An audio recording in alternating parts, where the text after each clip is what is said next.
আসসালামু আলাইকুম। তো আজকে কথা বলবো ফ্রেন্ডশিপ বা বন্ধুত্ব নিয়ে। বন্ধুত্ব হচ্ছে রক্ত সম্পর্কহীন সবচেয়ে ঘনিষ্ঠ ও বিশ্বাসযোগ্য সম্পর্ক, যার কাছে মনের সকল অনুভূতি, মনের সকল কথা অনায়াসে নির্দ্বিধায় বলা যায়।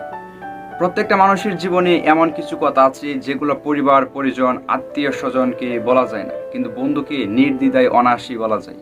গোলাপ যেমন একটি বিশেষ জাতির ফুল, ঠিক তেমনি বন্ধু হচ্ছে এক বিশেষ জাতির মানুষ। বন্ধু রক্তের সম্পর্কের কেউ না, তবে রক্তের চেয়ে কোনো অংশে কম না, কিছু কিছু ক্ষেত্রে তার চেয়ে অনেক বেশি। জীবনে একটা ভালো বন্ধু বা অনেক কিছু। এপিজে আব্দুল কালাম বলেছিলেন, একটি বই হচ্ছে 100টি বন্ধুর সমান, আর একজন ভালো বন্ধু হচ্ছে পুরো একটি লাইব্রেরির সমান। বন্ধুত্ব কখনো উঁচু নিচু, ধনী গরিব, সাদা কালো, ধর্ম কর্ম এসব দিকে হয় না। যাকে আমরা বিশ্বাস করতে পারি, যার কাছে আমরা মনের কথাগুলো বলতে পারি, তাকে আমরা বন্ধু বলি, তাকে আমরা বন্ধু হিসেবে নির্বাচন করি। আসলে জীবনে হাজারটা বন্ধু থাকা বড় বড় কথা নয়, একটি ভালো বন্ধু পাওয়া অনেক কিছু। কিন্তু পক্ষে বন্ধুত্বের সম্পর্কটা হচ্ছে অনেকটা কার্টুন চরিত্র টম আর জেরির মতো। এক জায়গায় হলেই মারামারি, জ্বালাতন করা, সকল প্রকার দুষ্টুমি, কিন্তু দিন শেষে অকৃত্রিম অবিরাম ভালোবাসা। সকল বিপদে আপদে পাশে পাওয়া, পাশে থাকা, এবং সকল দুঃসময়ে সাহস জোগানো, পাশে থাকা, দুহাত কানা শক্ত করে ধরে বলা, আরে বোকা এত ভয় কিসের, আমি তো সাথেই আছি।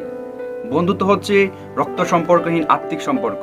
বন্ধুত্ব কখনো ছেড়ে যাবার নয়, বিশ্বাসঘাতকতার নয়, ভুলে যাওয়ার নয়। প্রকৃত বন্ধুত্ব হচ্ছে সেই যে আমাদেরকে সৎ কাজে আদেশ করে, অসৎ কাজে নিষেধ করে। সে আমাদের আসল বন্ধু নয় যে আমাদের সকল ভালো মন্দ কাজে ঢালাওভাবে সাপোর্ট করে, উৎসাহ প্রদান করে। উমর ফারুক রাদিয়াল্লাহু তাআলা আনহু বলেছিলেন, যে তোমার দোষ ধরে বন্ধু সেই জন, সম্মুখে যে তারিফ করে দুশ্মন সেই জন। রাসূলুল্লাহ সাল্লাল্লাহু আলাইহি ওয়াসাল্লাম বলেছিলেন, যার সাথে যার মহাব্বত তার সাথে তার কিয়ামত। সুতরাং আমাদেরকে বন্ধু নির্বাচনে সর্বোচ্চ সতর্কতা অবলম্বন করতে হবে, যাতে আমরা ইহকাল এবং পরকাল উভয়খানেই উপকৃত হতে পারি, লাভবান হই। আমরা একে অন্যের দ্বারা প্রভাবিত। অন্যের আচার আচরণ, মন মানসিকতা, স্বভাব চরিত্র নিঃসন্দেহে আমাদেরকে প্রভাবিত করবে, অনেকটা সংক্রামকের মতো।